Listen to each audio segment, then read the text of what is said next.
par exemple Kalidou am nu muy taxawee Niakhaté xam na nii la war a taxawee. Niakhaté nu muy tax Kalidou xam na nii la war a replacer wu. donc loolu c'est automatique si ñoom. donc moo tax seen duo bi boobu léegi muy dox quoi.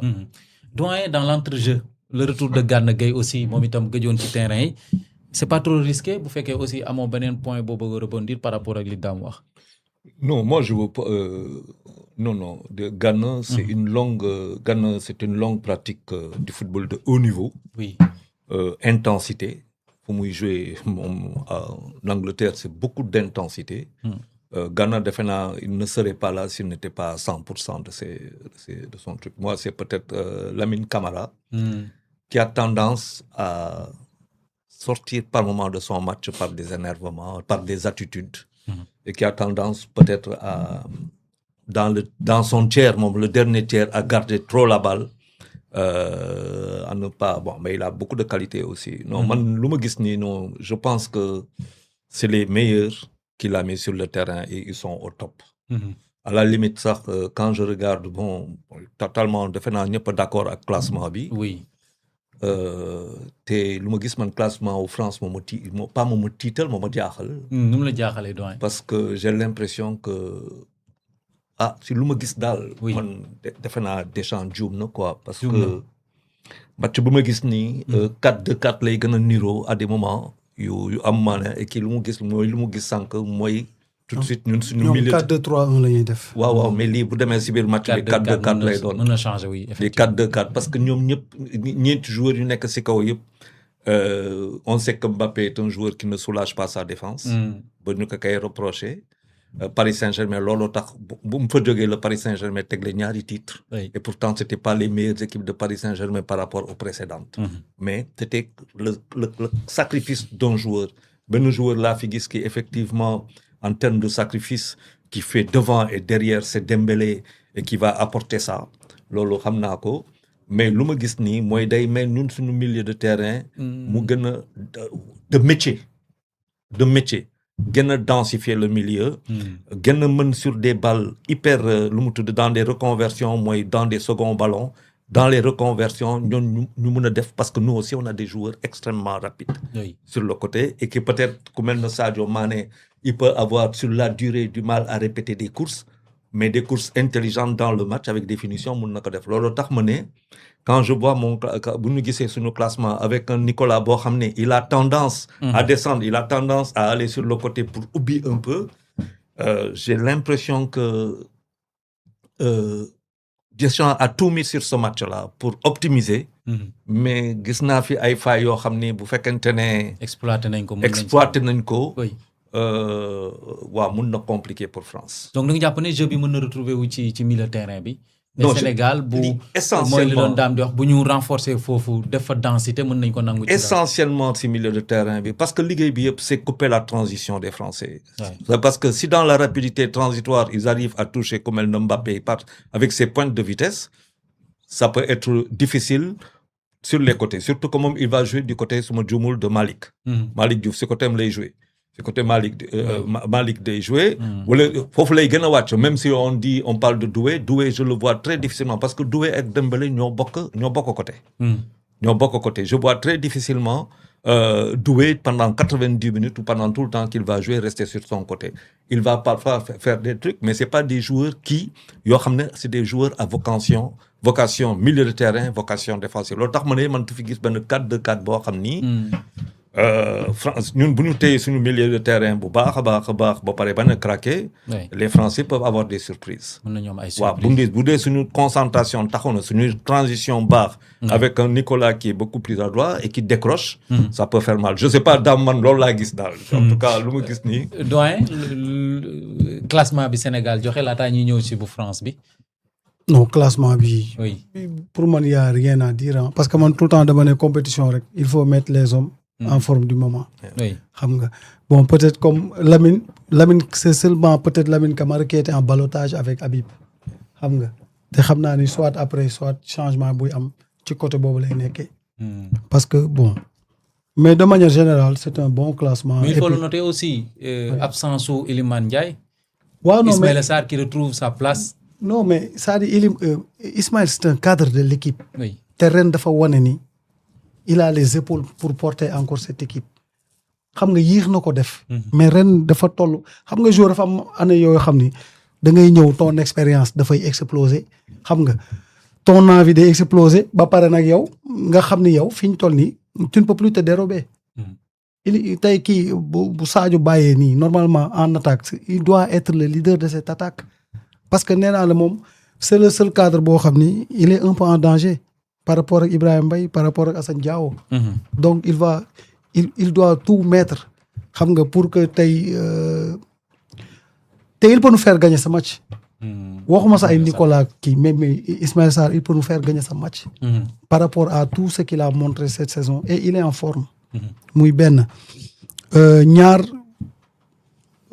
c'est un match d'expérience parce que boo gisee ñu insister ci Gana te je ne pense pas que bu mënu woon football duñ ko dugal loo de même que Kalidou donc équipe bi am na équilibre.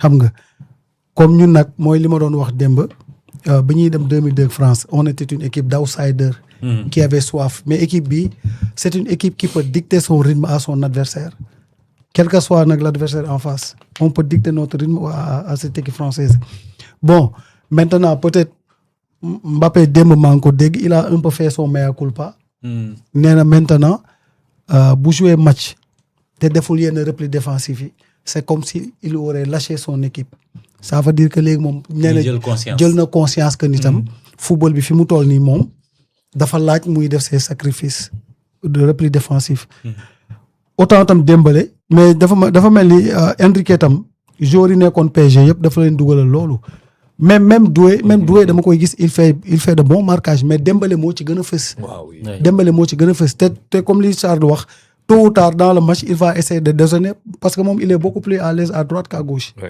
xam nga donc c'est un match mais gis naa ni aussi tam Deschamps il a été prudent parce que maa noonu fii bu dugalee N'Golo Kanté.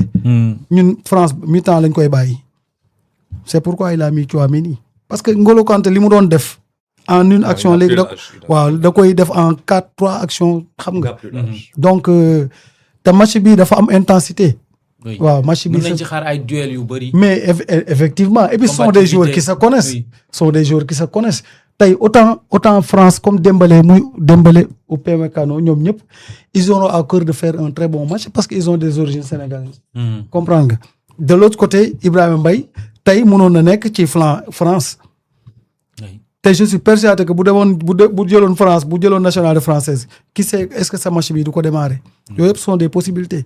boo xoolee tey Kalidou suñu capitaine la mais bul fàtte ne sa première sélection en équipe nationale. il y avait une liste parallèle de la France. bu nga xam ne dañ ko fa jëloon. ay ñoom ñaxate ñëpp ils ont fait toutes ces sélections. donc c'est un match boo xam ne ñoom ils se connaissent donc mais si on fait un très bon match un match très sérieux xam nga.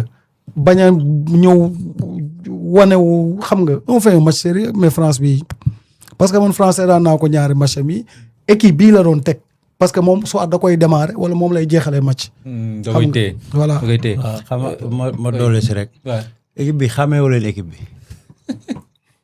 wala bu France bi. bu Sénégal bu Sénégal xàmmeewu leen ko. moo si ban. après nga vérifier. man nag c'est que man ak yow doyen Charles moom mooy sauvé xam nga sànq explication bi nga def c'est tellement mathématique il a fallu que doyen expliquer ma soo comprendre fi nga doon wax ci bataille milieu terrain bay yooyu. xam nga Pape. dafa def choix fort. tey dafa def ay choix fort. dafa miser sur moins de perte de balle moins de risque. technicité. transition. parce que mënoon na jouer Iliman mooy li ñu doon wax démb. Iliman tey c'est un joueur qui prend des risques.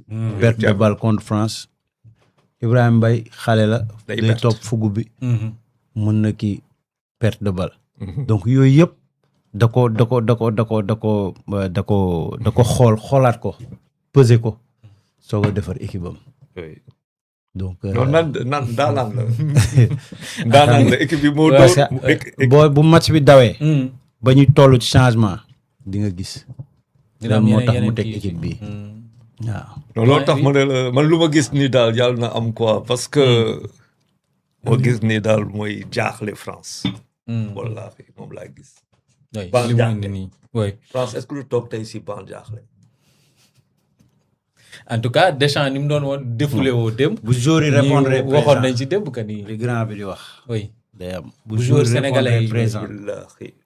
et puis comme xel dal na quoi doyen. non bu dee intelligence teg nañ ko fii te Ouais. Pape lu ma gis Pape daf ma jaaxal xam nga pourquoi parce que Pourquoi? Pape ba ma koy gis bu muy football ñuy dem dama xool Pape quoi sa morphologie l'équipe ressemble non pas qu'elle ressemble à Pape mais c'est tout le handicap de Pape que Pape a enlevé jox ko équipe bi Pape quand il joue il n'a pas la rapidité de yenn yu mais il sait que sur une touche de balle il fait la différence waay suñu Danemark bi taloon naan. affaire bi loolu et parce que tout simplement dans sa morphologie il n'est pas sur la course il n'est pas bon xam nga lu may wax footballeur bu ne ñun dañu xam nañ donc loolu la jël de son handicap mu transformer ko ci équipe bi. voilà mu transformer ko en opportunité jox ko équipe bi bu ñu xoolee suñu but contre le Maroc ñu demaat xool suñu but contre le Danemark ñu xool similitude yi waaw d'un côté à son opposé te lu ma gis ni tey defe naa loolu la indi loolu la indi. ba pare France dina jouer forcément 4-2-4 à des moments le repli sera forcément compliqué kooku man laa gis loolu laa gis et avec des joueurs qui sont très intelligents qui peuvent se débarrasser de la balle dès la première intention si transition bi américain lu ñu def def naa loolu lay Sénégal di indi tey moom la ñuy teg. démb maa la koy wax. Oui. man la déjà amagul ay certitude mais bu match bi commencé. si lay commencé matcham mais nii. maanaam day xool li dafa teg Sénégal di indi classement pour mu adopté wu. dafa teg classement am mais en fonction de match bi bu commencé ba daw. moom si lay commencé di am lu ko leer si match bi. si lay soog a am lu ko leer. Bara Sapoko Ndiaye bokk na ci liste bi mu ngi ci banc bi de même que Bamba Dieng aussi loolu lan lay inspiré doyen Chérif. waaw mais ils font que partie Bara il a fallu un match contre les États-Unis pour mu mën a convaincre Aliou Pape Thiaw. ak mbir yi ni mu gaawee. loolu lan lay indi. waaw mais xam nga tey ce matin j'ai écouté Amara. oui avec Babacar Fall RFM matin li Amara wax dafa am